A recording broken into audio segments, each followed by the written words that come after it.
What's up, guys? Luke here from Luke's Points and Miles, and I'll get right to it. Today's episode is I got a new credit card.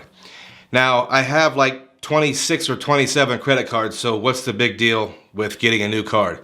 Well, this new card may surprise some of the fans of the channel. Now, I wasn't planning on getting any new personal credit cards anytime soon, but then this happened. In this video, I want to tell you what card I got, how I got it, and why.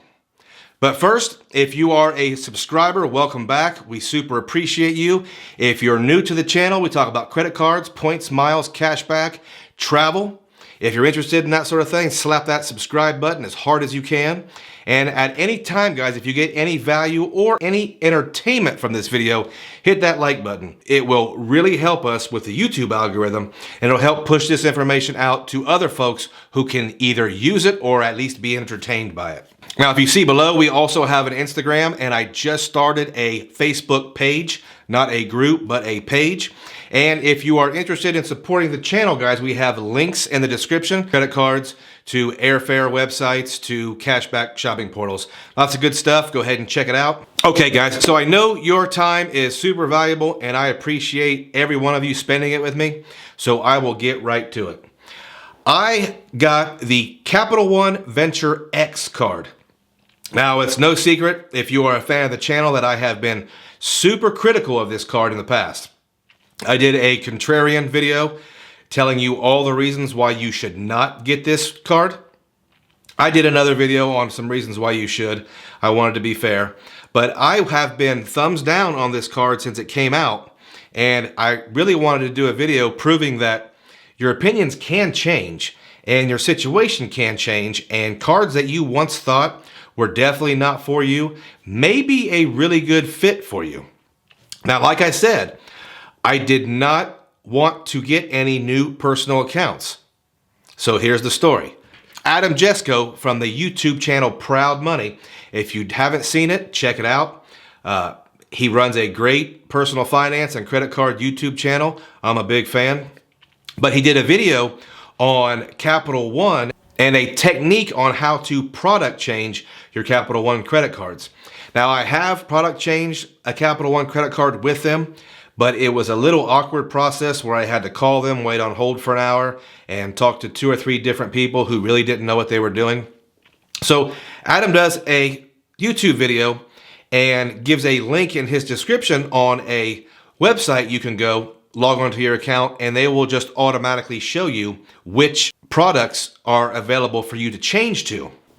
I have 2 Capital One credit cards, and they are 2 credit cards that I just do not use. So they are kind of sitting in limbo. I have to make a purchase every year just to keep them active. So I did check out the link, and I came to find out that I have a Quicksilver credit card with a credit age of about 15 years and a $30,000 credit limit, and it was eligible to be product changed to the new Venture X card. So I really thought about it for a couple days. I thought, we don't miss out on big credit card bonuses. They are kind of the meat and potatoes of this whole travel rewards thing. And after a couple days, I thought, let's go ahead and pull the trigger. Let's do it. So I product changed my basically worthless Quicksilver into a card I will use. And here's why I forewent a 100,000 mile bonus. I didn't want another inquiry on my credit reports, and I know Capital One will probably do 3 inquiries. I am interested in investing in some more real estate in the second half of this year, so I don't want another inquiry. I already have a lot of inquiries anyway. And I don't want another new account. I have too many new credit card accounts on the personal side. If I were to open any new accounts, I want them to be on the business side. So I really don't want a new personal account. Now, for the 100,000 mile bonus, I probably earn right around 1 million points and miles a year. So while that is a very substantial amount of miles, I don't see it as a huge deal about missing it, considering the alternative is to not get a new card at all, and I still don't have a bonus. And what I mean by that is I'm probably not ever applying for the Venture X card. Another factor is I will never ever use that Capital One Quicksilver with 1.5% cash back. Like I said, I'll use it to buy a bottle of water once a year, keep it active, but it really does nothing for me besides grow that age of credit. So why not get something I will use? Another factor, the Capital One Venture X is a really good other card, meaning for non-bonus category spend, it gets double miles that are transferable to partners.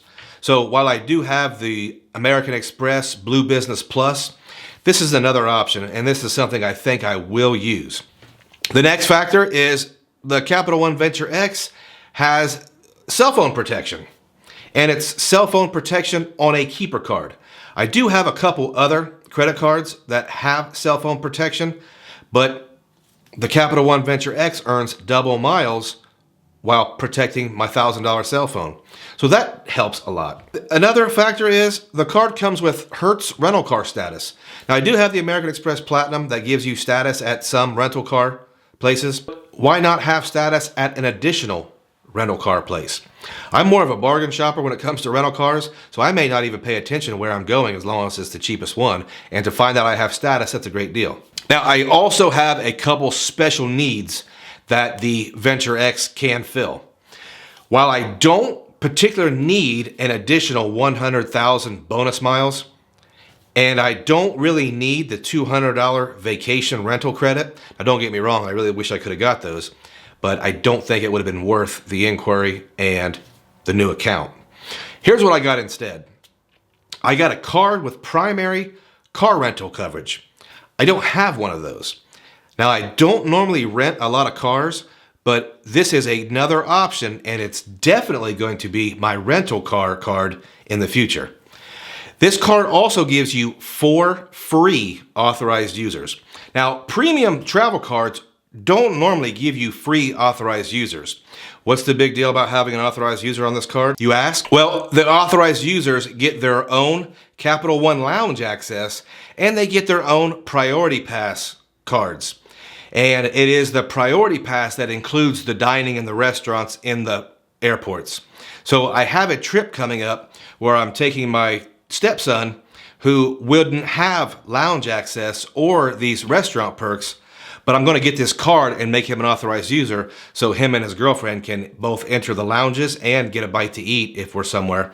So it will save him some money, and I think it will kind of encourage him to maybe travel more, which is a great thing. Another thing, and it's very particular to me, this card gives me access to Turkish Miles and Smiles. One of my goals in the credit card game is to take a flight to Hawaii on Turkish Miles and Smiles, which is widely regarded as one of the best redemptions in the game. What else does this card do for me? It gives me a free agent card for hotels that are outside my loyalty brands. My wife and I went to New Orleans this month, and she didn't want to stay at the Waldorf Astoria, the Roosevelt. She didn't want to stay at the Ritz-Carlton. She wanted to stay at one of the legendary New Orleans boutique hotels. She wanted to stay at the Andrew Jackson.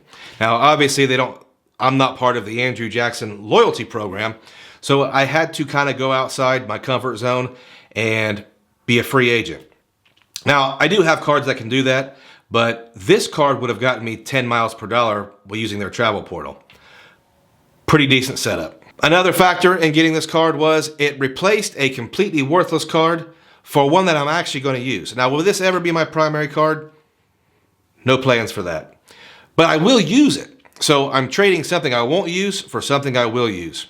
The next factor is there is a possibility of getting a referral bonus from friends or family or someone watching the channel. By the way, we do have a link in the description. If you use my referral link, I will benefit as a channel and I'll appreciate it. Another factor in getting this card, if you have ever watched my channel, you know how I feel about airport lounge access. I want access to every single airport lounge. Now, there are certain factors and certain complaints about the American Express Centurion Lounge. We've all heard about the overcrowding, the limited accessibility in the future. So having access to a Capital One lounge, which is well reported to be a really nice lounge in DFW with a couple more on the way, I want access to that. So I can't wait to check out the Capital One lounge in DFW, and I get all that for a card that is basically net positive. $395 annual fee, but I get a $300 travel credit and 10,000 bonus miles yearly. I can't argue about that. Even without the bonus and the limited promotion, I don't think it's a bad deal. Now, I'm not going to sit here and tell you that this card is perfect and it's the best one out there. I'm just saying in this situation, having thought less of the card before, I think it's a great opportunity for me to pick it up. This card also offers some diversity with both issuers and transfer partners. It has a couple transfer partners that I didn't have access to before I got this card. This card also will give me an option to, if I really want to downsize my credit card arsenal, this is about as close to a one-size-fits-all with plenty of optionality when you include the purchase eraser benefits as I can get. I think if I was to really get down to the nitty-gritty and only have a couple cards, this one might make the cut. And finally, I really do have to admit that Capital One seems to be on an upswing. They seem to be doing some very good things and some right things. I'm kind of excited to see how far they take this as far as moving forward with climbing that issuer ladder. Now, obviously, they're probably not anywhere near Chase or American Express, but I do think they are giving US Bank and Citibank a huge fight and maybe have surpassed them by now. And also, finally, I can't deny that I actually began my credit card rewards journey with Capital One way back in the day. So I do have that soft spot in my heart, and I did want to show them some loyalty because they, despite what everybody says about them, they have actually always been very good to me. Guys, if you have stayed all the way to the end, thanks.